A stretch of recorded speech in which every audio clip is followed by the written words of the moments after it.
ரீசெண்டாக ரிலீஸ் ஆன தக் லைஃப் படம் ஆடியன்ஸ் மத்தியில் ஒரு பேட் ரிவ்யூவை கொடுத்துருக்கிறது நம்ம எல்லாருக்குமே தெரியும். அதை தொடர்ந்து கமலஹாசன் ஒன்று சொல்லியிருக்காரு. என்னன்னா, மணிரத்னம் சார் எனக்கு ஒன் டே பிஃபோராக தான் அந்த படத்தையே காமிச்சார். அப்பயே நான் அவர்கிட்ட சொல்லலான்னு இருந்தேன்.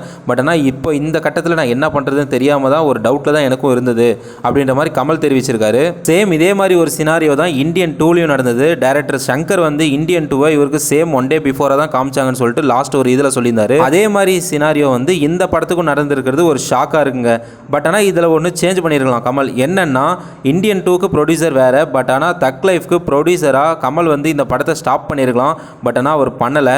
எதனாலன்னு தெரியல. மணிரத்னம் சார் இந்த மாதிரி பண்ணுவார் நான் எதிர்பார்க்கல அப்படின்ற மாதிரி அவர் ஒரு ஸ்டேட்மெண்ட்டை கொடுத்துருக்காரு. ஸோ இதுக்கு யார் பொறுப்பு எடுத்துப்பாங்க அப்படின்றது தெரியலைங்க. ஓவராலாக அந்த ஒரு 200 கோடி பட்ஜெட் படம் இப்போதைக்கு ஓவராலாக 4 நாளில் 90 கோடி மட்டும் தான் கலெக்ஷன் பண்ணியிருக்கு. ஸோ அது போட்ட ஒரு அமௌண்ட்டையே எடுக்குமா இல்லையா அப்படின்றது தெரியல. பட் ஆனால் இது வந்து ஒரு மிகப்பெரிய அடியாக தான் கமலுக்கு இருக்கும். என்ன எப்படியோங்க சிம்புக்கு வந்து ரொம்ப நாளாக படம் எதுவுமே கிளிக் ஆகாமல் இருந்தது. பட் இந்த படத்தில் அவருடைய போர்ஷன், அவருடைய சீன்ஸும் நடிப்பும் பக்காவாக பண்ணிட்டாரு. அவருக்கு எந்த ஒரு டிராபேக்கும் படத்தில் சொல்ல கிடையாதுங்க.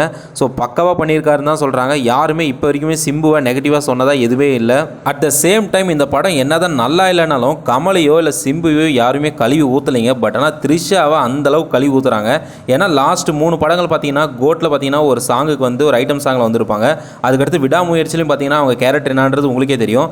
அதுக்கடுத்து இந்த படத்தில் இந்த மாதிரி 2 பேருக்கும் இன்பிவிட்டியில் அது சொல்ல வேணாம், அந்த அளவுக்கு ஒரு கேவலமான கேரக்டர் நடிச்சிருக்காங்கன்னு சொல்லிட்டு நெட்டிசன்ஸ் நிறைய பேர் ட்ரோல் பண்ணிருக்காங்க. ஸோ த்ரிஷாக்கு ஏன் இந்த நிலைமைன்றது தெரியல. மணிரத்னம் லாஸ்ட்டாக டைரக்ட் பண்ண பொன்னியின் செல்வன் படத்தில் த்ரிஷாக்கு எந்த அளவுக்கு ஒரு பெரிய கேரக்டர் கொடுத்தாங்களோ அதுக்கு ஆப்போசிட்டாக இந்த படத்தில் கொடுத்துட்டாங்க தான் நிறைய பேர் ட்ரோல் பண்ணிருக்காங்க.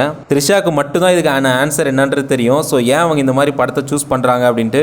பட் ஆனால் அவங்களுக்குன்னு ஒரு ஃபேன் பேஸ் இருக்குங்க. இதே மாதிரி கண்டினியூவாக அவங்க நடிச்சிட்டு இருந்தாங்கன்னா கண்டிப்பாக அதை வந்து தக்க வச்சுக்கிறது ரொம்பவே கஷ்டம். தேங்க்ஸ் ஃபார் வாட்சிங். இன்னொரு நல்ல வீடியோவில் சந்திப்போம். மண்டில் டாட்டா போவே மறக்காம நம்ம பேஜை சப்ஸ்கிரைப் பண்ணிக்கோங்க.